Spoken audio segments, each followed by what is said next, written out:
The sheep's blood was everywhere, on the rocks, on the grass, even on my hands. And the beast wasn't done. My name is Eliab, and I once tended sheep near Bethlehem, not far from where David grew up. This is a story about him, a story I'll never forget. It happened when I was a boy, not long after David became famous for killing Goliath. Everyone admired him, strong, brave, chosen by God. But that was the David most people knew. The David I knew was different. One evening, I was out watching the sheep. The sun was sinking, and the hills glowed orange. That's when I saw David coming toward me, his sling in one hand and his staff in the other. He was smiling, but his eyes looked sharp, like he was always ready for something. "I'll stay with you tonight," he said. "Wolves have been seen in the area."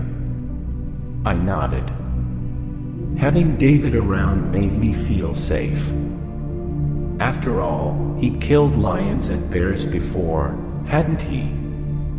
The night fell, and the stars came out.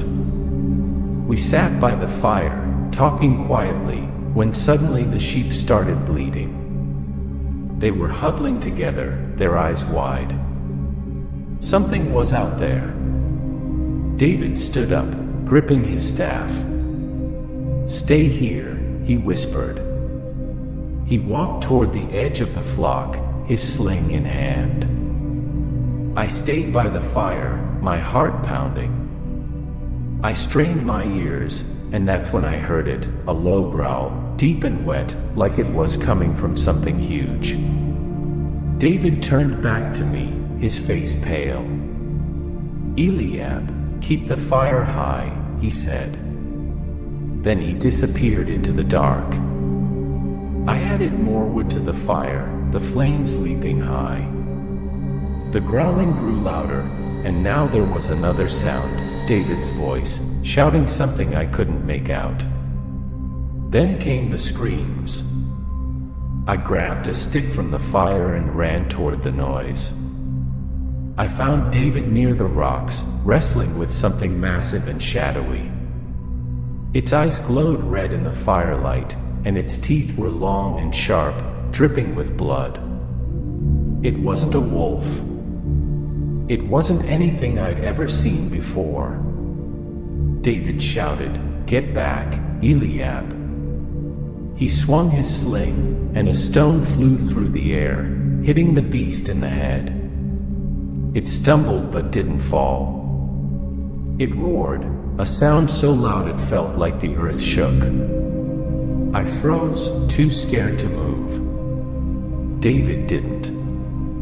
He grabbed his staff and charged, striking the beast again and again. Finally, with a sickening crunch, the thing collapsed. The sheep were scattered, bloodied, but alive. David stood over the beast, breathing hard. It was dead, but its body was already melting into the ground, like it had never been there.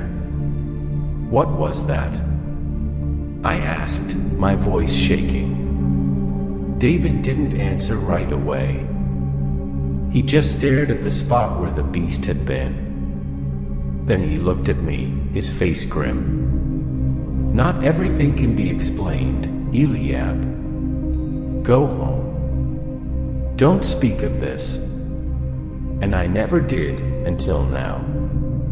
People talk about David's bravery, his songs, his victories. But no one talks about the things he fought in the dark. Maybe they didn't know. Or maybe, like me, they were too scared to remember.